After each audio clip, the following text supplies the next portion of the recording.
Welcome, everyone, to What the Force. I'm Marie-Claire Gould, your host, and with me for all following Willow episodes is my good friend, Missy. Hello, everyone. Long time no talk. It's been a while. It's been a bit. Yeah. We're here because it is a special first anniversary of Willow. Aw, happy Willowversary, everyone. It's a Willowversary. Yes. And thus, we have decided to pull together questies near and far and have a State of the Union of sorts. Maybe less of a celebration than I would like. Mm-hmm. But we still need to talk about how things are going, what's going on, as one of a very select few people that have decided to publicly be pro-Willow out there. Yeah. Yes. As a podcast. We are unapologetically pro-Willow, indeed. Pro-Willow. Yeah, so this is the first Willowversary, and thus paper? Paper is the... paper. First anniversary is paper. Paper is the gift that you give your loved one on this Willowversary. So I want to encourage people to keep an eye out. I have checked in with Ty Black for the fanzine that she is producing called Princesses in Purgations. She said she's going to have an update very, very soon. So keep an eye out for that and then get that because I have produced art for it. Woo! I can't wait to see it. You produced something too, right? Yeah, I think I was bad and didn't send as much as I said I would, but is it a fanfic? I didn't have time. I had so much going on. I feel bad. If Ty was willing to throw more in, I would, but I don't want to do that to her because she's got plenty. But no, I think you'll probably be seeing the Powerpuff Girls is my guess. Oh, so we ended up both doing art. I know. Yeah, that's okay. Sure. It's still great. Mm. I have seen. I'm not encouraging. Well, I'm encouraging a little bit, but some people are planning on sending acorns to Biogar for the anniversary. Yes. I mean, if you're so inspired, sending love to Lucasfilm because I have heard multiple people miss it still. Yeah. There. Yeah. Decisions have been made elsewhere. I think that it clearly was something that people at Lucasfilm put a lot of heart and love into. I think it showed in the final product. Mm-hmm. And I think just knowing people appreciate it and miss it and are enjoying it is probably the best thing. So what do I mean by a State of the Union for the State of the Realm? State of the Realm. There you go. Okay, so kind of just talking through the things that have happened since last time we spoke, which was with, kind of is it canceled? Is it not canceled? Right. And the outcomes of John Kasdan's letter to the people, I guess. Yeah. Mm-hmm. His letter he posted on Twitter. And I got to say, both you and I talked about this before we started recording. Where are you, John? Yeah. Yeah. And part of me is okay, there were 2 strikes. All right. And they lasted a long time. And we also know that lots and lots of negotiations happen behind the scenes. And that sometimes the frustration that the fans can and do show to the decision makers is not something that the showrunners can do because they need to remain in these people's good graces in order to have a chance of continuing. So even with all of that kind of understood, John, it would be great if you would check in because we still love Willow. And I don't know if you searched the tags recently. Right. Yeah. There's active posts on the Facebook group, on the Reddit group, on stuff on Instagram, stuff on Tumblr. Yep. There's accounts that are dedicated to aggregating fan content for the Willow TV show. This is how you keep a fandom alive when it is the dark times. Literally, it's 101, and ideally, if you love it, you engage in it. Yeah. Right? Well, and I think engage with it. And I think it's worth pointing out that, John in his letter gave examples of shows that had successfully been brought back. And I think a more recent example that probably a lot of people are aware of is Warrior Nun. Those people campaigned so hard for a long time. Now, granted, I think they're a little frustrated with who is and is not involved in the final version. That's what I've heard, although I'm not as plugged in. But the point is that their efforts did pay off. They are getting a continuation of their story, and that's awesome. And then historically, you can go as far back as like Firefly getting a movie and all this other stuff. So like, there's tons of examples, right? X-Men coming, like the cartoon coming back this year, like or in the next year. Like it's not impossible. We want to see it sooner than later because these actors are still invested in the characters and still look like the characters as they are. And even if there was a time jump between seasons, that would be fine. But we want it to happen before the inevitable happens, which makes it impossible to use the same people, right? Right. Exactly. Yeah. Exactly. And so that's the thing is that, it absolutely can happen. There is the energy to make it happen. So I just think that, if John checked in, that would give everybody a jolt of energy and it would help a lot. It would perhaps give a bit of fandom appreciation and love, right? Yes. Like, and have that feedback back. But I don't doubt that, like, if John has the ability to give it, like, pitch it to another streaming service or another network to show it, and Disney is okay with it, like, I don't doubt that he would, like, tell us as soon as he could. Yeah, absolutely. I think that what they're going to run into with that is it's just so difficult because it's not just a show. It's Willow specifically, which is a Lucasfilm property. And like, so I just feel like there's potentially so many things like tied into that. It gets really tricky. And then obviously the individual contracts with all the people involved and blah, blah, blah, blah, blah, blah, blah. Like, so there's a lot. And what that means potentially is even if it was successfully shopped to another streaming service, I think, fortunately or unfortunately, a lot of us could expect it to look and be very different by the time it came back. I think the most important thing is to get it back available. Agreed. Blu-ray, DVD. Yeah, let's at least have it where we can watch it. Please. That would be great. Yeah. I know. Come on. So I did want to walk down memory lane a little bit. What has happened since the John email? I went to Star Wars Celebration Europe. Oh yeah, that's right. You did. And here's a little clip of, and you can hear it. Just Warwick's about to talk, and I yell Willow, and this is like the bit. The last time I saw you was for the premiere of Willow, which was Thank you. absolutely wonderful.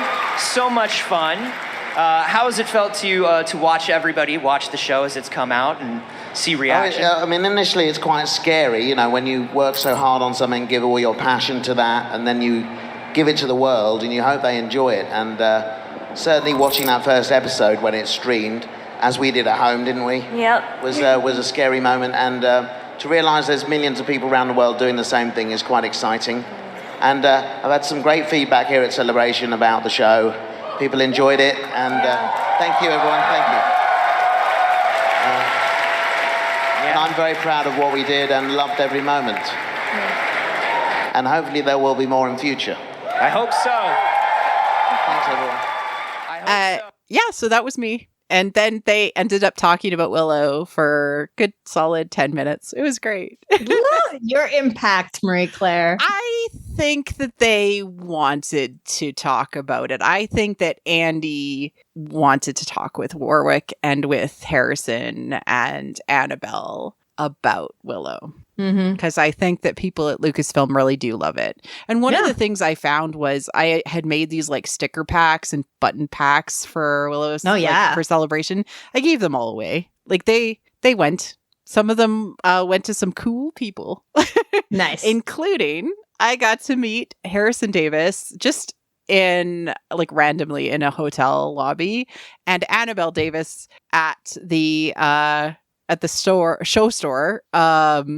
Just as it was winding up, she was in there, and I was like, I just got to tell you, like, I love your character so much, and I love the work, and please do tell your dad how much we love him.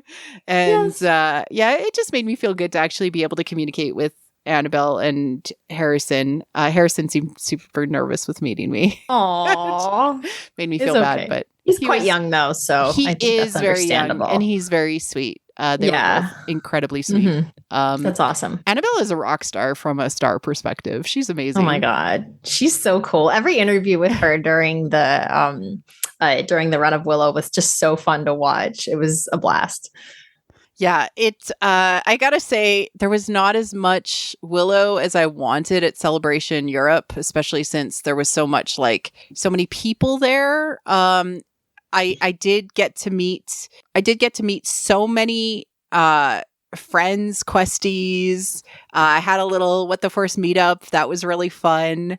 I got to meet like friends who just were over the moon that I brought Willow stuff there. But then I also got to meet Saris, the overseer troll, who's played by Tom Wilton. He is actually part of the Lucasfilm ILM Creatures shop. And so he was also able to be on stage helping them with some like Star Wars related creature stuff. He brought his kids.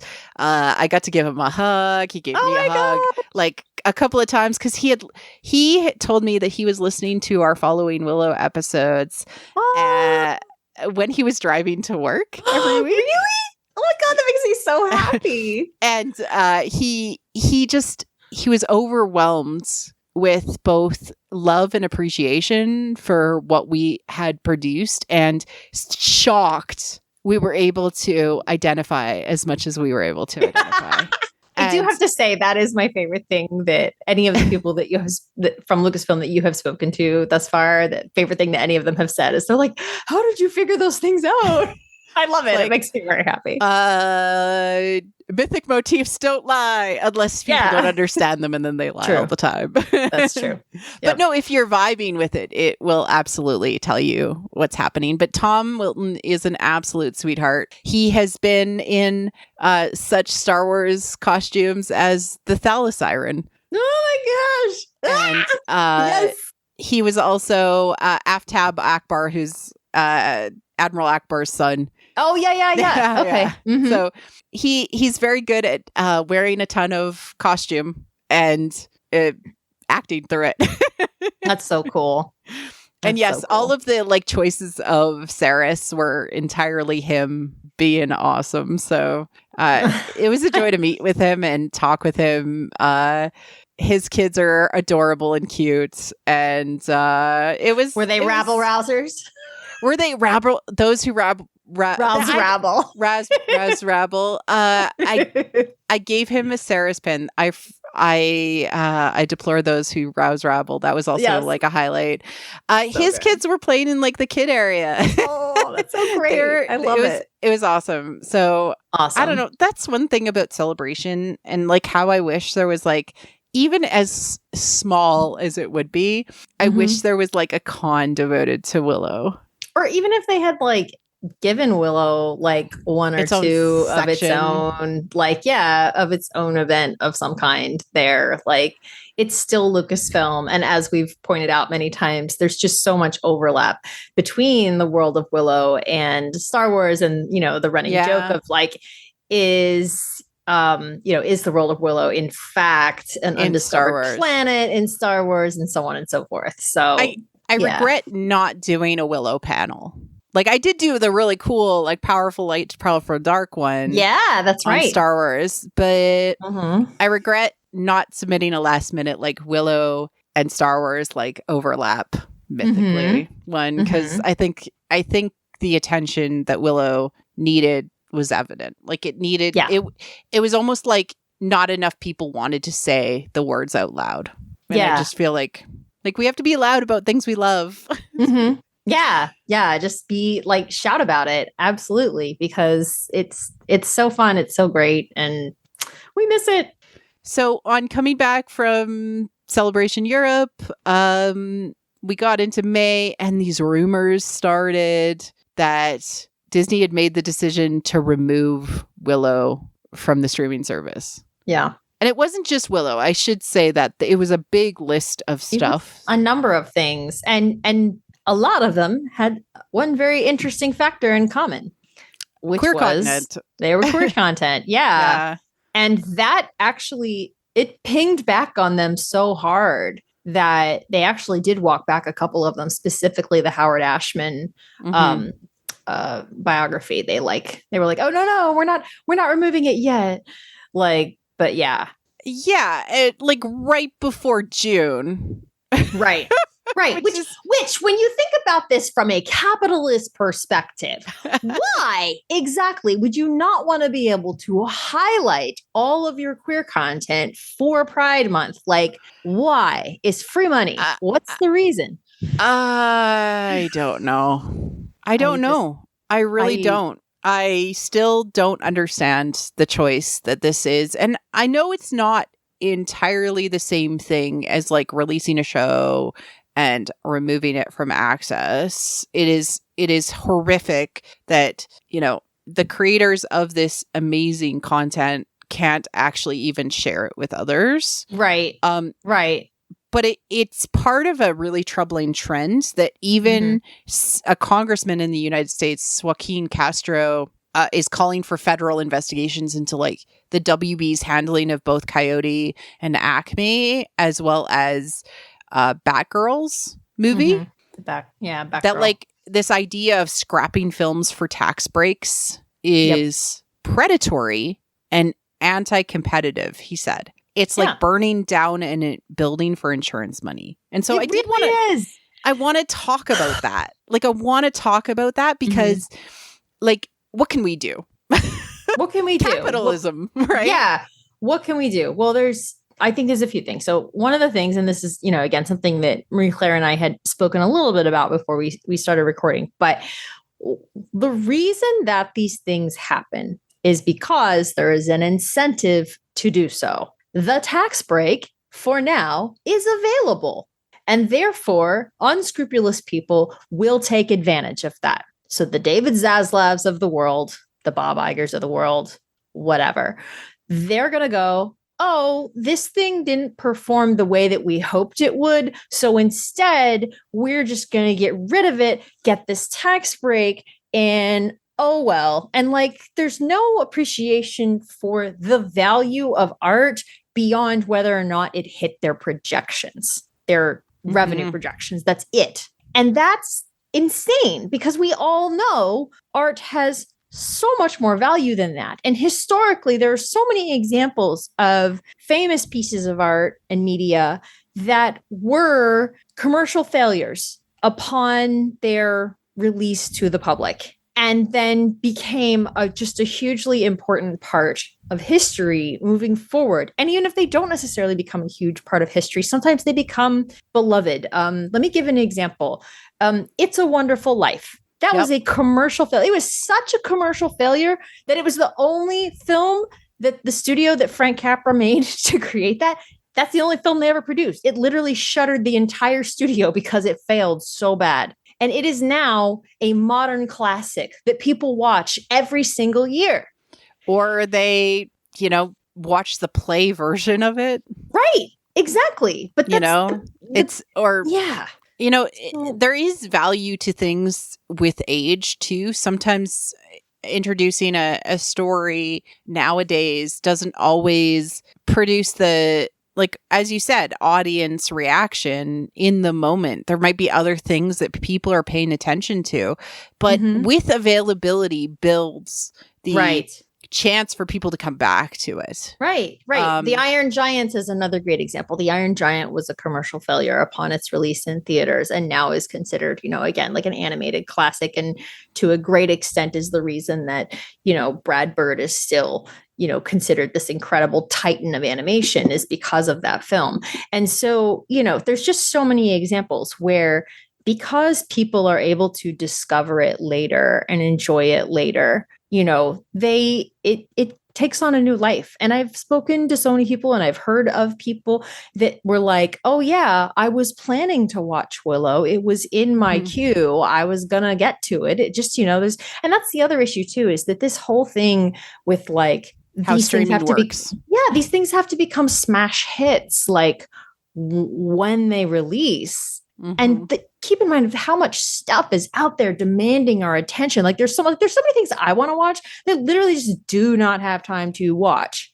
And so I hate the idea that like, I can't just be like, cool, I definitely want to watch that. I'll get to it when I can get to it or when I'm in the right mood for it or whatever. And I can't do that if it's something that I want to succeed because no, they only care about like the first 48 hours after it releases or whatever. And that's just insane. And so, so the fact that they cut the legs out from under it like this, and you talked about Batgirl, that I'm so mad about that. I can't tell you how mad I am about that. Like that was a mostly completed film and a lot of people were very excited about it. And it was, It feels like we need like a change of, I don't know, focus or methodology when it comes to some of these things, like incentivize media preservation. So if it's not worth it for the studio to preserve it and maintain it and make it available, maybe smaller companies that are distributors of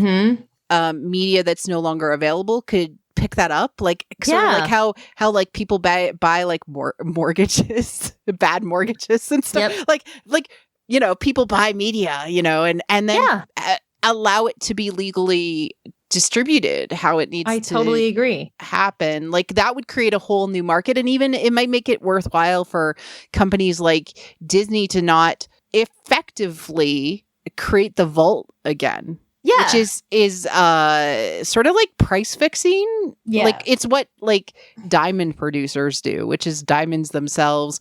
There's so many diamonds that they can't actually get the price of what they want out of it. So they hold tons in the vault and then only release like a few. It's artificial scarcity. And there's a lot of laws against it in different areas. Like for instance, I guess there's some big thing happening in the US right now because of eggs. I guess egg producers like created artificial scarcity in the US and drove egg prices up or something. And now there's like going to be a big, investigation into it and blah, blah, blah, blah. So usually that is illegal. But what they're doing, to your point, by pulling these things from streaming and making it so they're not available is they do two things. One, they create that artificial scarcity where, if they were ever to choose to re-release it, they have that sort of, like you said, vault effect where it's like, oh, it's coming out of the vault for a limited time, which is obnoxious and they can charge you top dollar for it. And then the other thing it does is, frankly, it incentivizes piracy, which they tell us that is very bad and we should not do. And then naughty consumers. Would you steal a car? Yeah, exactly. But they give us no other way to watch something that we enjoyed. And so it's like, I would legally pay for my Blu-ray. I would legally pay for my DVD. I would legally pay for my produced album. Yeah. So I could get the score. Yeah. Which is beautiful. Yep. I'm more than happy to pay for all of these things. Like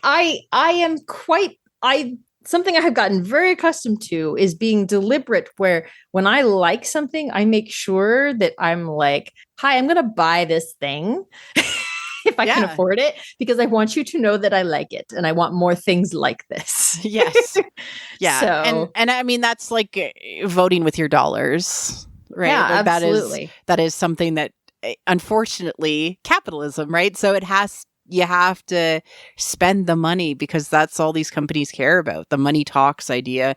Similar with the incentivization of pulling media, which sucks for us as fans. Speaking of illegal media, it certainly is out there. It has. It's out there. Yep. People were so scared the first time that they made entire beautiful 4K copies of everything. Yeah. And thus, there is people that are buying Willow series Blu-rays. Good for them. Seriously. Good for them. Good. Like, it's preservation at this point, which it is. Sucks. and again, to go back to like the creators, they deserve to have their work enjoyed. Everyone does. People and the money associated with it. That's the thing. I want to pay the actors, and I want to pay John Kasdan, and I want to pay like all of the creators who get a residual because we've fought for these things with the strike. Like, it's interesting that this is the first public podcast I'm releasing since the strike. Yeah, well, because again, to go back to like when we heard the rumors that this was going to happen and everyone was trying to figure out why, one of the reasons, of course, aside from the fact that for some reason they pulled all the queer content or a lot of it, is that, I guess they just don't want to pay residuals to the that was the thought. That was the like prevailing theory about why Willow was maybe just popular enough but not popular enough. Yeah. It was in this like gray zone. Yeah. Right. Which I feel like if they released it again, it would have a resurgence. Like, I totally agree. I think it absolutely would. I think, and again, it all comes back to like how it's marketed as well. Like, again, if they had highlighted the queer content instead of sort of like hiding it, like that could have made such a massive difference, because I remember seeing people saying, what, really? Like that's in there, queer like princesses? No way. Like, you're not for real. Like, they couldn't believe it. And it was just, and like hiding Allura was also a choice. And I know that was like a John Kasdan choice, but people didn't know what to expect from the. And that goes into some other, like, other lawmakers are also pushing back on sort of not having realistic marketing. What do you mean? In what way? Give me an example. That, like what you get in like the trailers is not what you get in the show. And I understand like storytellers want there to be surprises, but you'd be surprised at how much actually audiences just want to be able to walk into a show that they know what to expect from. Well, okay, I'll give another like a very current example. So the Disney movie Wish is out right now. It is not doing well. It is not doing well. And I'm not surprised, because I've seen about 1 million trailers for that, and I could not tell you what the heck that movie is about. I have no idea. I have no clue. There's a girl singing in it, and what looks like a cute little like Pillsbury Doughboy star and a talking goat. And that's it. And that's all I've got. Okay. I've got nothing else. And I'm just kind of like, I don't know what this movie is about. So I don't know if I even want to see it, because I can't tell what it's about. So it's like, it's kind of, I'm aware that it's out there, but nothing has compelled me to want to see it. And I'm a huge Disney fan, and especially princess fan. These are my favorite things. I love these things, but I don't know what I'm going to get, and I simply do not have the time.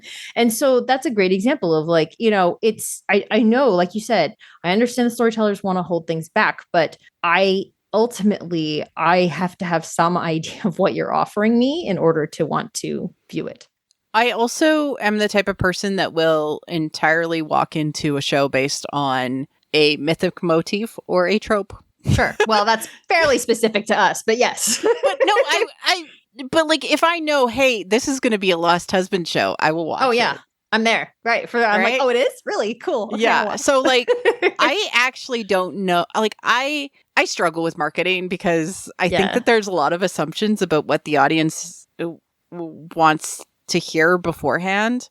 And then there's this like idea of like, no, we can't know anything, but we need to know enough, but we can't know anything. Like, I don't know. Yeah. I feel like both options ought to be available somehow. Like there ought to be like the spoiler version versus exactly. the non-spoiler version. Well, no, but that would be cool, because then, if you want to walk in blind, you should have that option. But I feel like the marketing is to get more and more specific until just before the show. And sometimes they give away the whole movie.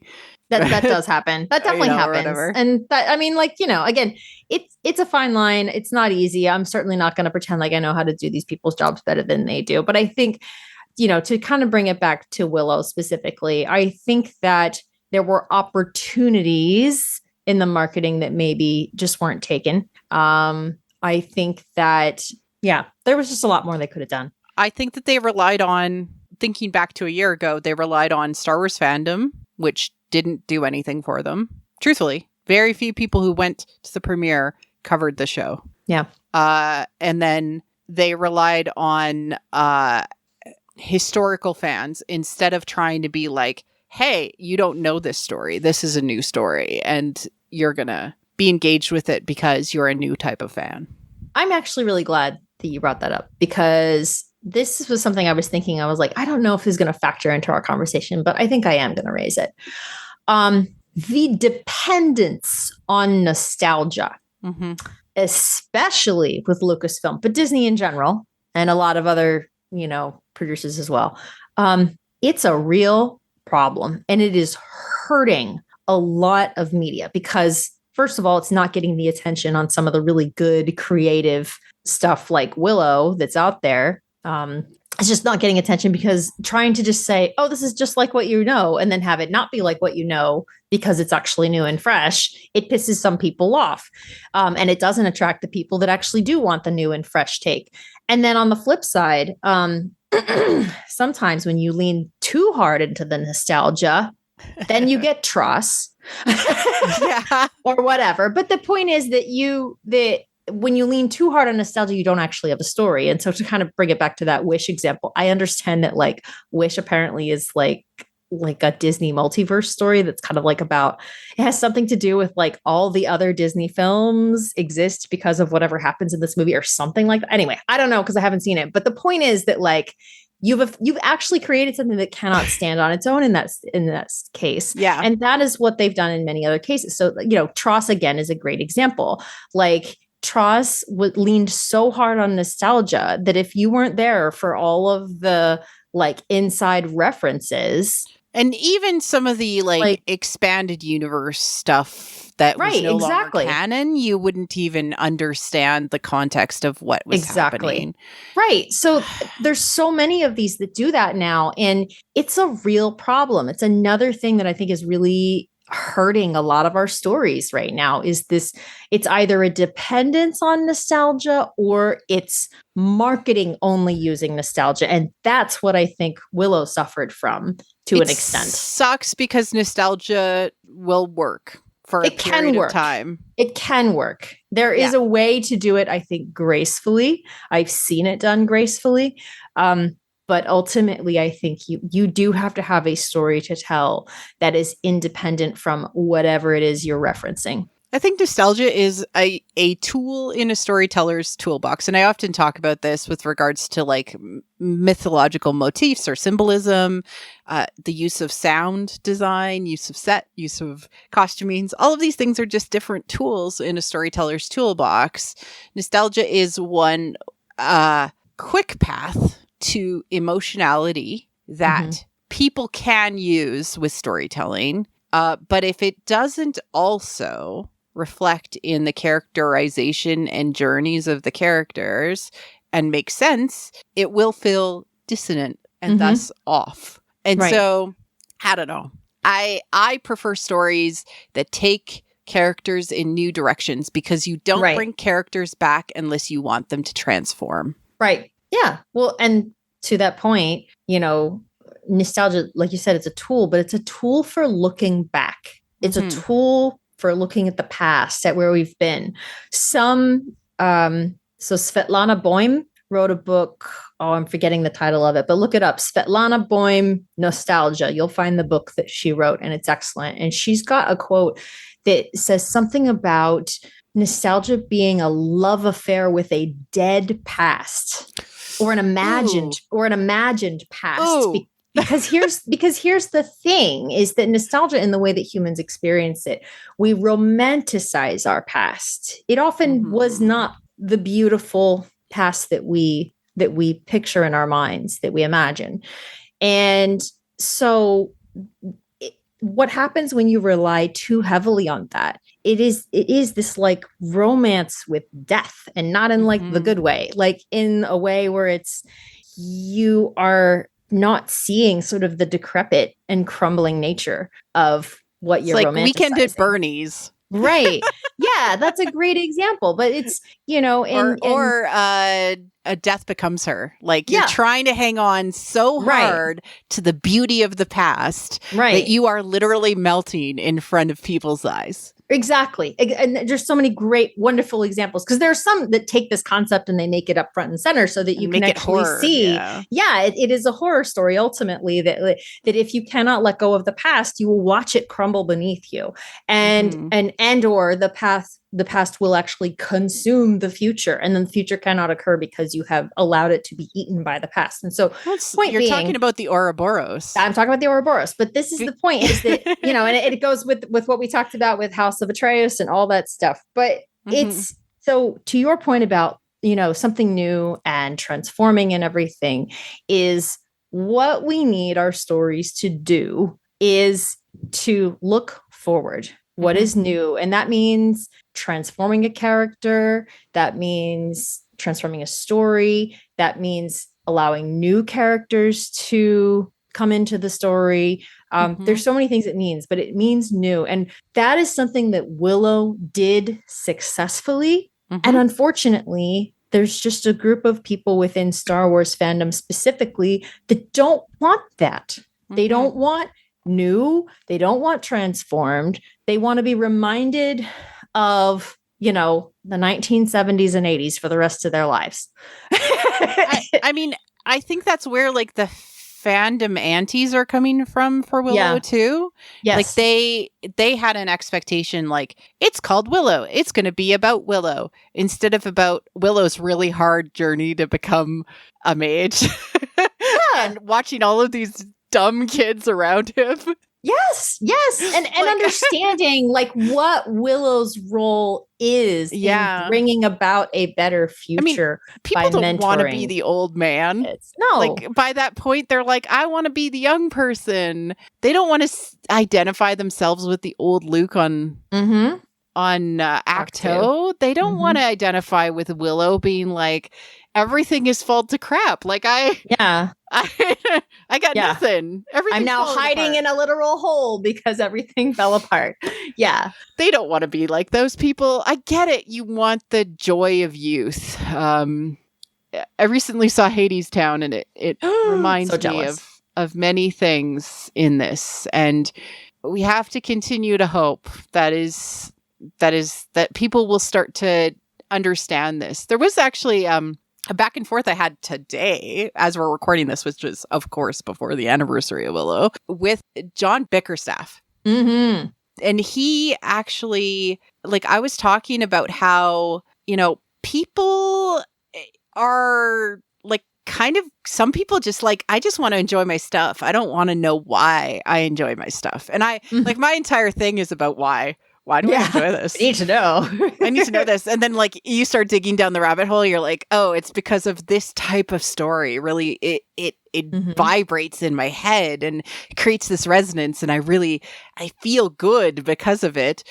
And then it's like, oh, but like the sound is also doing this, or there's some symbolism. And the more I dig, the more I enjoy the activity of digging. And he said he has a theory that like it was PR from studios to like just go to the movie and just enjoy without like and turn off your brain. Yeah. Like 10, 15 years ago. And I actually think that it's from when the YouTube side of Collider started to report on movies 10 years ago as football commentators or like sports commentators, that like the idea that the only thing that mattered about the movie was whether people were consuming it for money. Yep. Yeah. And I'm very much all about that like the value of a movie. So like you'll have stuff like where they'll compare like a Scorsese movie to like a Marvel movie. And it's like, these things are not the same thing. Yeah. Yeah. They're not the same thing. But that Scorsese guy, he didn't make money. It's like, what are you saying? What are you saying? Like, is the value that we, and yes, I know the answer to this because like it's hard to express value about anything in our culture without applying it within a capitalist lens that only money matters. Right. It sucks, but I do think that was part of the downfall of us talking about media in a way that encouraged more transformational art away from nostalgia art is that nostalgia is quick bucks. And so having the culture focus more on the money outcomes instead of what did this story say to me means there's going to be more of that. I don't know. Yeah. We need a culture of media literate people. Please. No, we do. We need a culture of media literate people. And I do think, like you said, we need that ability to measure success and failure by something other than views and something other than dollars. And it's, as someone who, like, I do user research for a living, and it's really challenging to work with both quantitative and qualitative data and really understand what's happening, why people behave the way they do, why they feel the way they do. It's very difficult to understand. And understandably, like corporations, they only want to quantify it. That's all they want. Give me numbers, give me numbers, give me numbers. It's the only thing that matters, especially at the scale they're working at. So, they're just not interested in the why. But it's important to understand the why, even in a capitalist society, because otherwise you can't know what drives the behaviors that you see, or doesn't drive the behaviors that you see. Because, back to the example I was saying before about how many people have had something in their queue with the intent to watch it, and they never got to see it because it got removed before they got to it. It's a very common story you hear. I can't quantify it. I don't know what the numbers are. Or the show was ended before maybe the story was ended. Or that, okay, on the flip side, then to your point, many people have said, I want to watch that, but I was waiting for it to end because I wanted to watch the whole thing at once. I didn't really want to watch it piecemeal. And but whatever it is, the point is that people's watching habits, their reading habits, their playing habits, like the ways in which we consume media do not match the models that the corporations have created for measuring success of these things. So if you go to books, for example, I almost never read new releases because I've got a list a mile long of books I want to get to. Some of them are a year old. Some of them are 20 years old. Some of them are 100 years old. But the point is, I want to get to those books and I'm going to read them. And so it very often are brand new releases that, I might like it, but it's just not at the top of my list right now. And so, someday I feel like, I know this is only going to really happen once we really start to move away from the absolute chokehold that capitalism has on our society. But we have to be able to measure the success and the value of art in some way other than, again, it was successful in the first 48 hours. Yeah, I do think that the cinema blend story for movie, the rating of critics and cinema blend is a better indicator, like the A+ rate. Agreed. They tend to be more it's not based on audience bombing or loud people on the internet. So, I mean, there is something to that. Yeah. I wanted to give a quick example of an interesting way historically that the sort of impact of a piece of art was measured that you might not expect. There is a sculptor named Stefano Maderno. He's known as a great sculptor of, I think the Renaissance, but or maybe the Baroque period. I don't remember, in that period sometime. But most people could not probably name a single work by him. He's not famous like Bernini or Michelangelo, right? But he has one piece that's probably his most famous, and it's a statue of Saint Cecilia, reclining statue.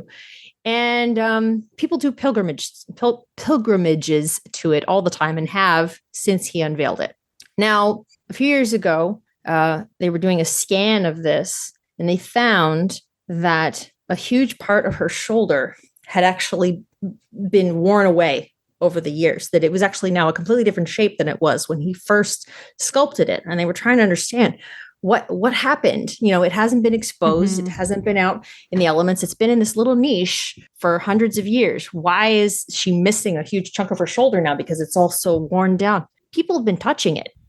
These pilgrims had walked up to it and they had just gently touched her shoulder for hundreds of years, and it wore away her shoulder. And if you can just think about what it means to people to approach this statue of a saint to which maybe they have a particular devotion, and to reach out and touch that, that's the impact that piece of art had over hundreds of years. And that's not something you could measure any other way. And so the point of that story is just to say that maybe Willow touched someone who had never seen a queer story in a fairy tale or whatever. Like some aspect of that story, probably touched a number of people in different ways and has the potential to impact many, many more if they have the opportunity to see it. And so this is why I think media preservation is so critical, is because these can mean so much to people, even if they don't mean a lot to the bean counters.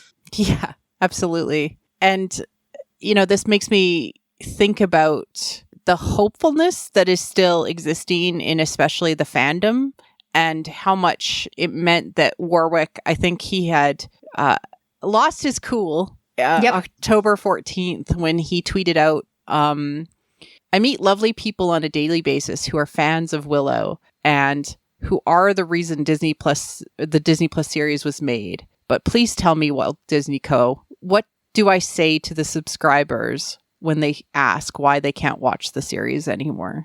Embarrassing.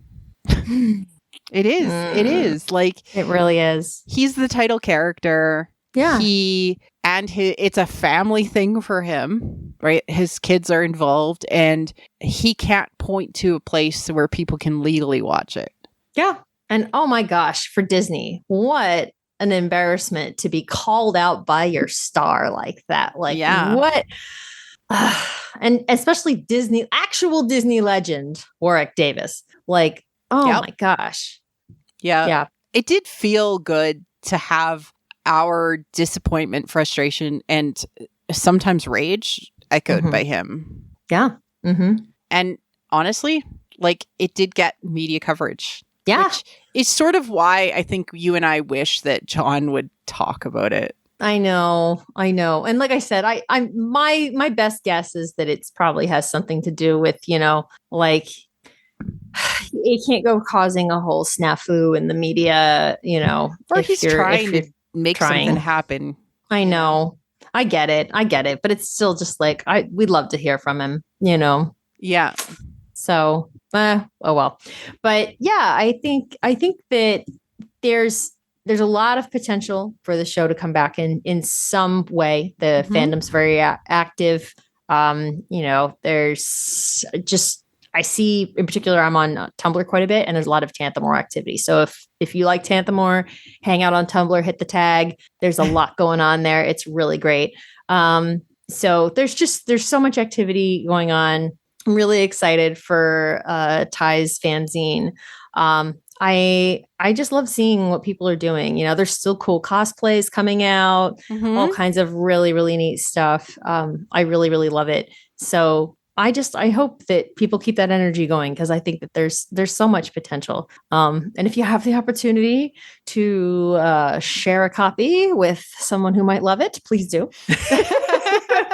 I mean, I did that. I bugged people until they watched it. Like, literally, like message somebody every single day until he watched. You're like, you need to watch this. And then he was like confused about why it was being taken off of Disney. And I'm I don't understand. And I'm like, I get it. I don't understand either. Okay, so what do we do now? Well, I still encourage you to love Willow. Love it. Like, be loud about it. Share fan art if you see it, especially.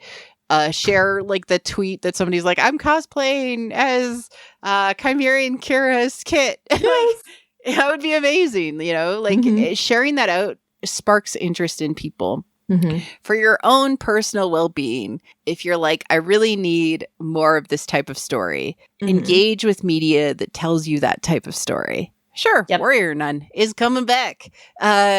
She-Ra was a great lost partner, spouse story, which is absolutely one of the things that like could actually like help heal you if you say we're a little broken after some of this stuff. Scott Pilgrim Takes Off, which just came out on Netflix, has massively cool mythic stuff happening, which I loved. Engage with stories that make you happy and satisfied. Yeah, absolutely. Yeah. There's so many wonderful stories that are truly satisfying and really just and we covered many of them actually was it probably one of the two that we did back during the Is It Canceled, Is It Not? During anything. I remember we talked about a couple similar stories. So, again, I think, just to echo what you said about She-Ra, absolutely. We're always beating that drum, but for those of you who have not seen it, truly it is well worth it. And especially once you start to get into the back half. It's a great show from the beginning, but once you get into the back half of the show, the mythic stuff really, really gets very, very good and is extremely satisfying. So I do strongly recommend it. It ends on such an amazing note that I feel, more stories should really model. It's very healing. Very healing. Very healing. So it's wonderful.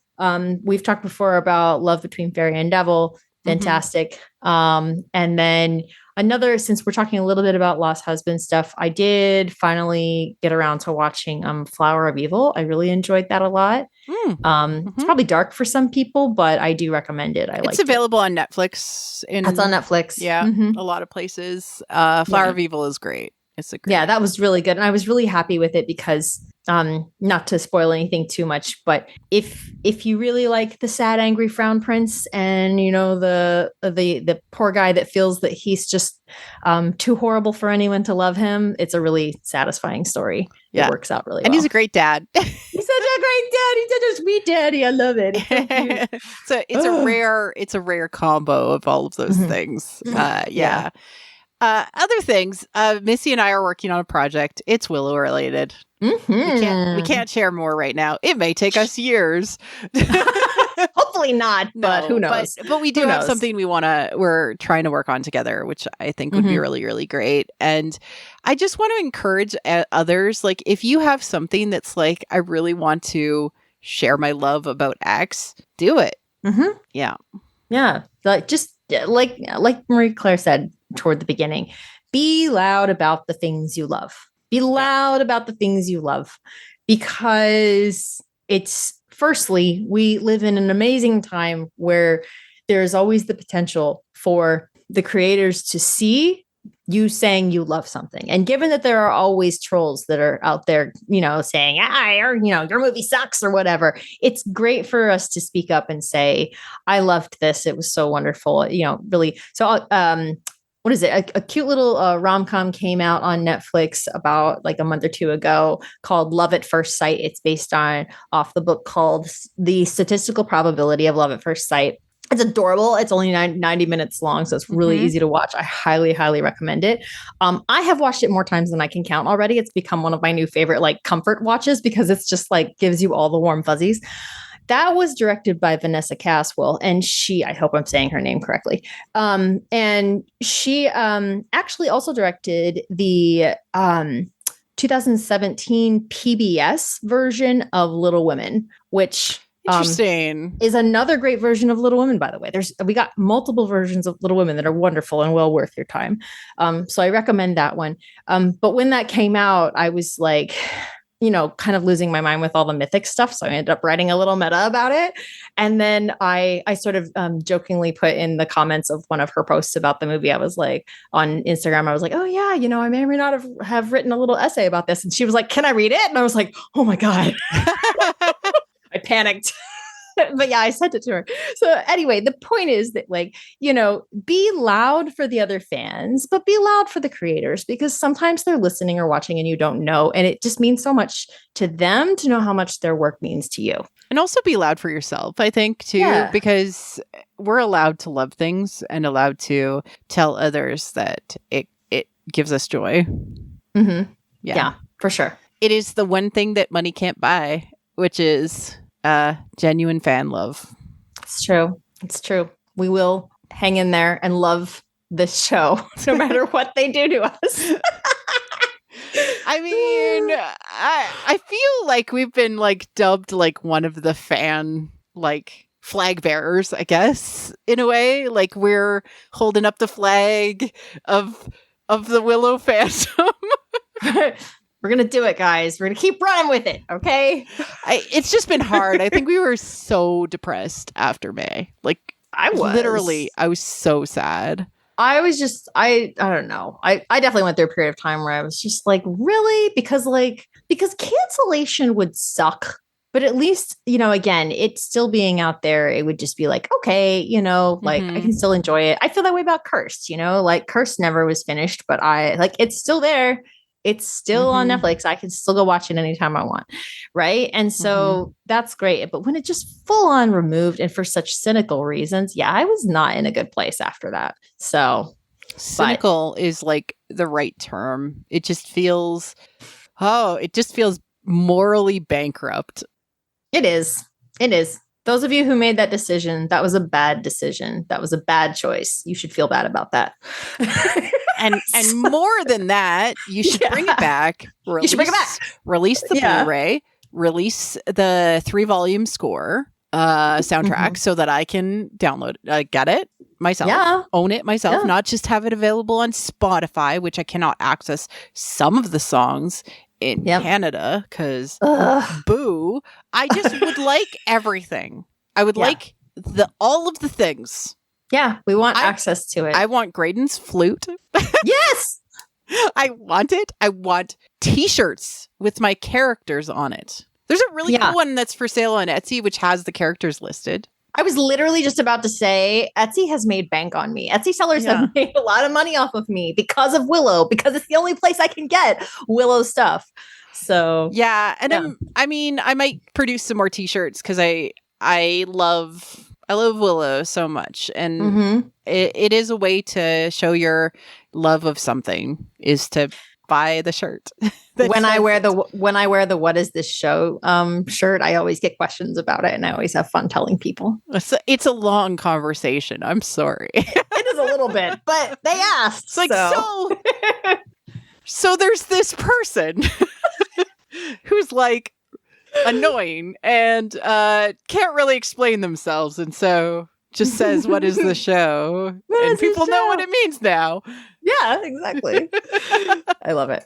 Yeah, I appreciate you, Missy. I appreciate you so much that you're willing to still talk about Willow with me. Absolutely. I was happy to receive the invitation. I'm always happy to talk about Willow. And Questies, we love you. We love you, Questies. Mm-hmm. I wish we could do more, time, life limits, but as soon as if we hear anything, if we hear the news, we will be back, I'm sure. Yes, we will. We shall return. We're just like little seeds waiting to sprout, just like all of our Questies in hibernation, That's true. waiting for the right moment. All right, Missy, any final words? I just really was so happy to get to talk about this again, and I hope we get more opportunities to talk about it in the future. I hope so too. And that is one thing I love about this fandom is that there's a lot of joy and there's a lot of hope, and both of those things are incredibly valuable, and we need more of them. Agreed. All right, everyone. Take care and cheers. Thank you for listening to What the Force. I'm Marie-Claire Gould, your host. Our music is orchestral music by Christy Carew for What the Force. You can support the show directly on Patreon at patreon.com/whattheforce. We like to thank all our patrons, especially those who love and are obsessed with What the Force. Melody in Wild Space, Hal Rude, Anna Perez, Neil, Christian Luca, Carly Ann, Scott C., and Susan. Support the show by wearing the Force with our merch. Like and subscribe on YouTube or leave a 5-star review on iTunes or other podcast apps. It helps people find the show. You can connect with us on Twitter at WT Force Show, What the Force Podcast on Facebook. Our website is whattheforce.ca, or you can join the Discord. Links are all in the liner notes. Feel free to reach out and start a conversation. Cheers.